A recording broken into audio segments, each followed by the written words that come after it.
IMC प्रमुख मौलाना तौकीर जी मेरे साथ मौजूद हैं। साहब जानना चाहेंगे 2024 से पहले सीए लाने की बात की जा रही है। ये लाने की बात की जा रही है, मंदिर बनाने की बात की जा रही है, प्राण प्रतिष्ठा की बात की जा रही है। इन तमाम चीज़ों का स्वागत कर रहे हैं और ऐसी तमाम चीज़ें जिससे देश को फायदा पहुंचे उनका हमने हमेशा समर्थन किया है। लेकिन देश का जिससे नुकसान है, देशवासियों का जिससे नुकसान है, उसका समर्थन किसी कीमत पर नहीं किया जाएगा। वक्त आने पर उसका जवाब दिया जाएगा। ओवैसी जी ने कहा कि नौजवानों के लिए कि हमारी मस्जिद छीनी जा रही है, उसको लेके आप क्या सोचते हैं उस बयान के लिए? नहीं, मैं उनके बयान पे क्या कहूँ, ये तो आपको देखना चाहिए। आप ही लोगों के ज़रिए हमें पता चलता है कि हमारी मस्जिदों पे अभी जैसे सुनहरी बाग मस्जिद पे नोटिस दे दिया गया। तो अब मैं कहता हूँ कि सुनहरी बाग मस्जिद पे किसी भगवान की जन्मभूमि नहीं थी, तो ये कह के कि यहाँ ट्रैफिक में बाधा पड़ रही है।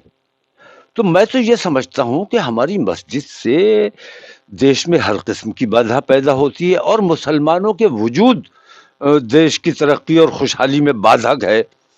तो इसीलिए ये तमाम चीज़ें, असल मसला ये है कि किसी भी कीमत पर, किसी भी हाल में देश का कितना भी बड़ा नुकसान करके उन्हें अपने देश की सत्ता पर काबिज होना है। हिंदू समाज को गुमराह करके और ये दिखा के कि हम मुसलमानों के साथ ज्यादती कर रहे हैं।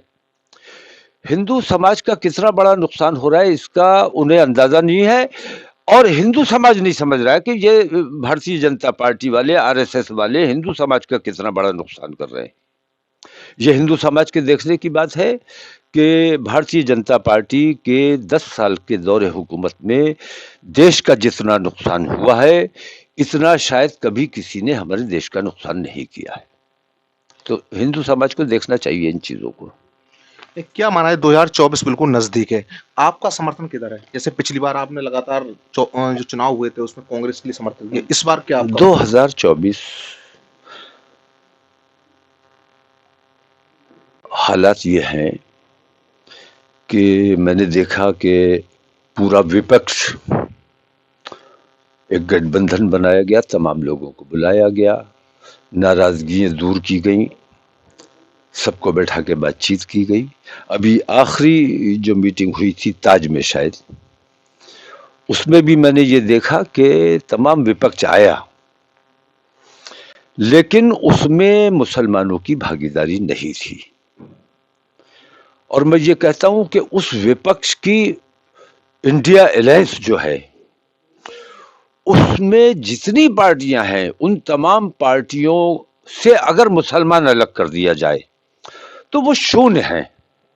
तो मुसलमानों पर इतना डिपेंड करती हैं वो पार्टियां, इसके बावजूद वो मुसलमानों से परहेज करती हैं, ये चिंता का विषय है। और ये मुझे लगता है कि भारतीय जनता पार्टी की ही लाइन पे काम कर रहे हैं ये लोग। आरएसएस की लगाम है, लगाम रिमोट पर काम कर रहे हैं।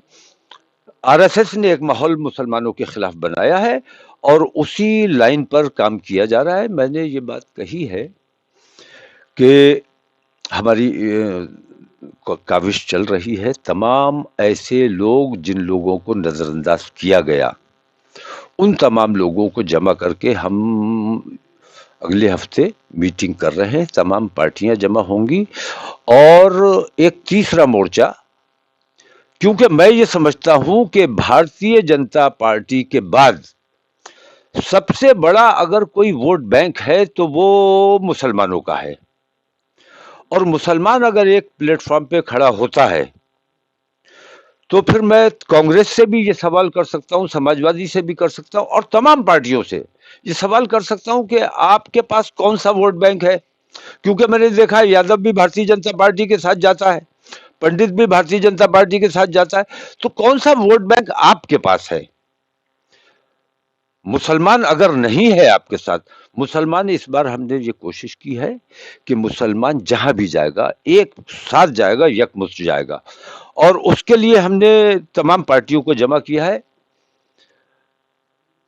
जमा करने जा रहे हैं। ज्वाइंट प्रेस कॉन्फ्रेंस दिल्ली में की जाएगी और एससी, एसटी, ओबीसी, माइनॉरिटी और ट्राइबल तमाम लोगों को उनसे भी राब्ते किए जा रहे हैं, उन लोगों से भी बात की जा रही है, क्योंकि जहां हमारी लिंचिंग की जा रही है, जहां हमारे साथ जुल्म ज्यादती हो रहा है, वहां दलितों के साथ भी कम नहीं हो रहा है, उनको भी पेशाब पिलाया जा रहा है, उनके साथ भी जुल्म ज्यादती किया जा रहा है, उनकी भी बेटियों के साथ बेइज्जती की जा रही है।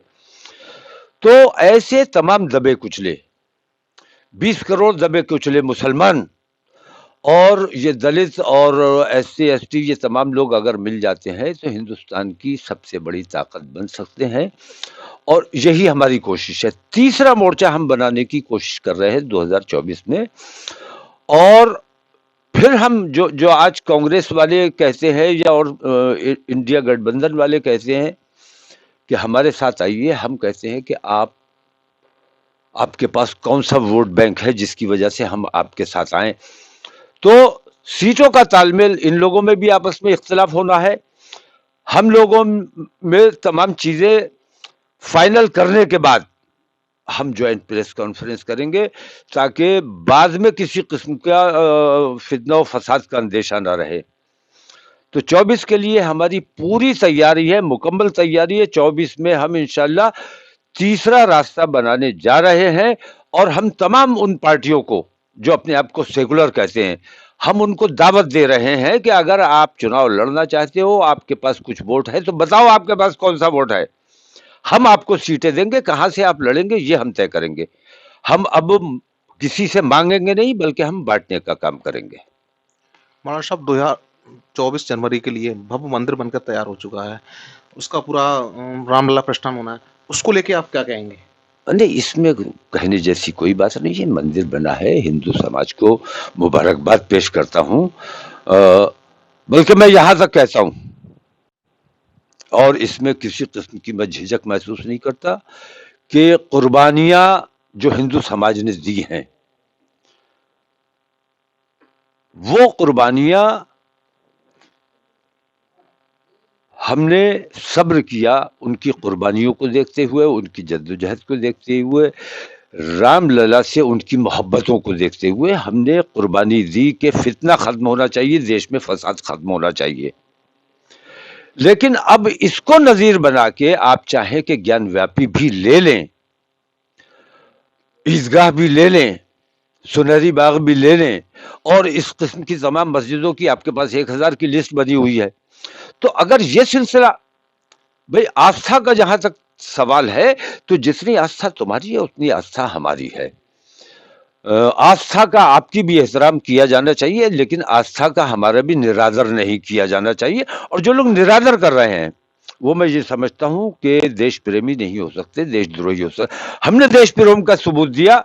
बाबरी मस्जिद सुप्रीम कोर्ट ने माना कि मुसलमानों की है, मुसलमानों के इख्तियारात हैं, मुसलमानों के तमाम अधिकारों को माना, स्वीकारा। लेकिन इस अंदेशे से कि मुल्क में फसाद होगा क्योंकि बजरंग दल वाले हैं, ये आतंकवादी हैं और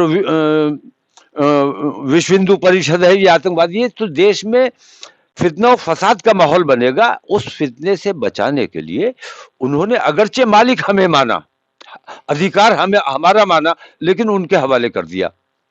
मैं ये बात कहता हूं, सीधी बात, कि कानून की लड़ाई कानून के जरिए लड़ी जानी चाहिए। लेकिन अब हम जो हमने बाबरी मस्जिद के लिए सब्र किया था, मुसलमान हिंदू समाज की आस्थाओं का एहतराम किया था, हिंदू समाज को भी हमारी आस्था का एहतराम करना चाहिए। ज्ञानव्यापी का जहां तक ताल्लुक है, जब इस्लाम हिंदुस्तान में आया है तो पूरे पूरे इलाके, पूरे पूरे मोहल्ले मुसलमान हो जाया करते थे और वो जो पहले मूर्ति पूजा करते थे या कोई और तरीके की इबादत करते थे, वो जब मुसलमान हो गए तो उन्होंने अपने पूजा स्थल को मंदिर में मस्जिद में तब्दील कर लिया। मुसलमानों ने मस्जिद नहीं बनाई, बल्कि वो हिंदू जो इस्लाम कबूल कर लिया जिन्होंने, उन्होंने अपने इबादतगाह को मस्जिद बना लिया। अब वहां आपको निशानात अगर मिलते हैं तो उस वजह से मिलते हैं कि उनका पहले धार्मिक स्थल था, उन्होंने उस धार्मिक स्थल के निशानात खत्म नहीं किए, बल्कि तरीक़े इबादत वहां बदल दिया और मस्जिद बना ली। तो उसको आज आप ये कहो सर्वे करके कि यहाँ पे ये चीज है, यहाँ पे ये चीज है, इसलिए ये हमारी है, इसलिए हमें दे दीजिए नहीं चाहिए। लेकिन जो उस वक्त मालिक थे, उन्होंने खुद उसको मस्जिद बनाया था, और वो मस्जिद है और मस्जिद बाकी रहनी चाहिए। ईदगाह का मामला हो या ज्ञानव्यापी का मामला हो, हमने बाबरी मस्जिद को सब्र किया है, हिंदू समाज की आस्था का एहतराम किया है, और हम उन्हें मुबारकबाद देते हैं। उन्होंने जो मेहनत की है, उस मेहनत को का फल मिला है उन्हें। और हमने जो नालायकी की है, नाअहली की है, हमें उसकी सजा मिली है। लेकिन ये नाअहली और ये नालायकी ज्ञानव्यापी के सिलसिले में और ईदगाह के सिलसिले में बर्दाश्त नहीं की जाएगी। हम तमाम लोग मुत्तहिद होकर, कोर्ट में मुकदमा लड़ा जाएगा, वो अपनी जगह है, लेकिन कोर्ट को हमें यह भी बताना है कि हमारी आस्था कोर्ट से ऊपर है। जिस तरह उन्होंने ऐलान किया था कि हमारी आस्था कोर्ट से ऊपर है, आज मैं ऐलान करता हूं हमारी आस्था कोर्ट से ऊपर है। ज्ञानव्यापी पे सब्र नहीं किया जाएगा, ईदगाह पर सब्र नहीं किया जाएगा। तो ये थे मौलाना तौकीर। का साफ तौर पर कहना है कि मंदिर का वो स्वागत करते हैं, और ज्ञानवापी तमाम जो ऐसी चीजें हैं, चर्चाएं उस पर की, उस पर अगर वो उसका सब्र नहीं करें। वीडियो संजीव के साथ मनवीर सिंह, TV9 भारतवर्ष, बरेली।